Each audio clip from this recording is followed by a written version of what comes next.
It was a warm April day in 2004, and the sun was shining brightly as Hayley Williams and her friends and family made their way to Oakwood Theme Park in Pembrokeshire. Excitement was in the air as they approached the Hydra, the park's star attraction. Hayley Williams was a young girl with a bright smile and a passion for music, and on April 15, 2004, she set out with her friends and family to enjoy a day at Oakwood Theme Park, which happens to be Wales' largest family adventure park. With over 35 rides and attractions, the group was eager to experience the thrill of the park once again. Hayley was filled with a rush of adrenaline as they strapped themselves in and the ride began to climb higher and higher. But suddenly, disaster struck. Hayley was thrown from the seat and plunged towards the water below, ending her life and changing her family forever. But what really happened that day that caused sorrow to her family forever? Hayley Williams entered the world in 1988, a child of Pontypool, born to Beverly and Alan Williams. From a young age, it was evident that Hayley was a prodigy, possessing a natural talent for music. Her angelic voice caught the attention of many, but it wasn't just her singing that set her apart. Hayley was also a skilled clarinet and piano player, honing her craft as a member of the Bridget Thomas School of Music. Despite her remarkable abilities, Hayley had no interest in becoming a pop star. She aspired to perform in the West End, and her music teachers had high hopes for her future. Her mother fondly recalls how determined Hayley was to make her dreams a reality. It was clear that music was her true calling, and her talent was sure to take her far. Hayley was not only gifted musically, but also radiantly beautiful, both inside and out. Those who knew her well would attest to her constant smile and infectious positive energy. Her kind and caring nature were demonstrated through her work as a Sunday school teacher and her annual performances for lonely pensioners during the Christmas season. It was during the Easter break of 2004 that Hayley, along with 7 of her closest friends and family members, embarked on a trip to Oakwood Theme Park. Her mother had originally planned to join them, but was feeling unwell that morning. The day was filled with excitement, but little did they know, it was also the beginning of a tragedy that would forever change their lives. Hayley's last words to her mother, Beverly, before she departed were, "Go to bed, lie in my bed, it's more comfortable. And don't cook tea, I'll make it when I get home." With a skip in her step, Hayley left the house and headed to Oakwood Theme Park, and her mother would never see her alive again. Oakwood Theme Park, which was established by the McNamara family on April 14, 1987, is known as Wales's biggest family adventure, with over 35 rides and attractions spread across 90 acres of the Welsh countryside. From paddleboarding and mini-golf to adrenaline-pumping roller coasters, Oakwood has something for everyone.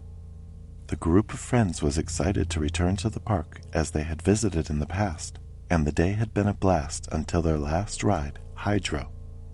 Hydra, which opened 2 years prior, stands 121 feet tall at its highest point and is marketed as Europe's fastest and wettest roller coaster.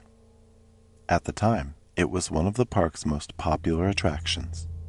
The launch of Hydra was a huge moment for Oakwood Theme Park, with the managing director proclaiming it would keep them on par with competitors like Alton Towers. With a boat-shaped car that could fit 24 riders, the ride was outfitted with seatbelts and lap restraints to keep riders safely in place during the wet and wild experience.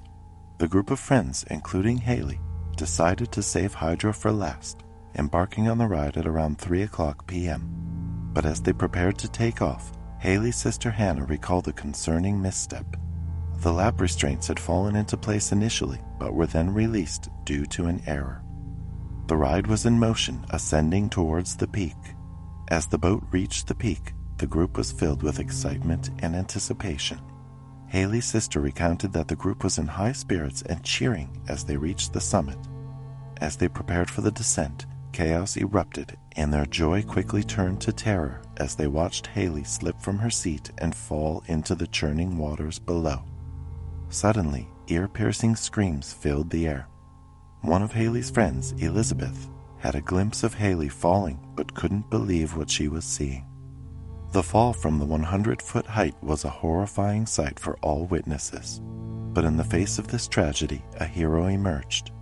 Richard Sexton, a visitor at the park, jumped into the water without a second thought to rescue Hayley. With the help of Peter Hawkins, a former fireman, they pulled her out of the water and began performing resuscitation efforts. Peter's wife, an intensive care nurse, took charge and performed CPR as another onlooker dialed emergency services. Despite their heroic efforts, Hayley was unable to survive the fall. The speedy response from 3 ambulances and an air ambulance ensured that both Hayley and 10-year-old Martin Rothwell, who was injured in the incident, were rushed to Whitley Bush Hospital in Haverfordwest. Despite their efforts, Hayley succumbed to her internal injuries at the hospital.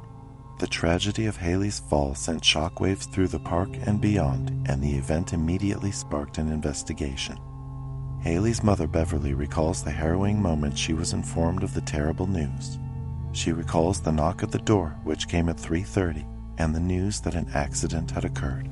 She immediately set off for the hospital in Haverfordwest, but as she passed through the small town of Bethlehem, she had a foreboding feeling that her daughter was not going to survive. Despite her fear, she pushed on, not fully knowing what had happened, but with her instincts telling her the worst. The Williams family's grief was compounded by the ongoing investigation and court proceedings, which forced them to relive the longest day of their lives again and again. The investigation revealed that Hayley was not properly secured, and footage showed the ride operators never verifying the restraints. A mechanical engineer testified that the ride's safety measures were inadequate, as tests showed it was possible to exit Hayley's seat without assistance. The operator in charge of Hydra that day was 24-year-old Gareth Etchers, who had received only 20 minutes of training. Etchers testified that while he could clearly see the bars were down, he was unable to physically check the other side and relied solely on visual checks.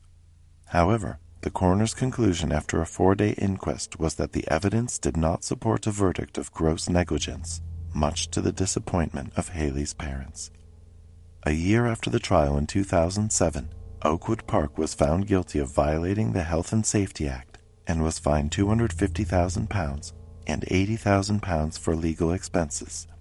However, Hayley's family felt that this was an insufficient penalty for their loss.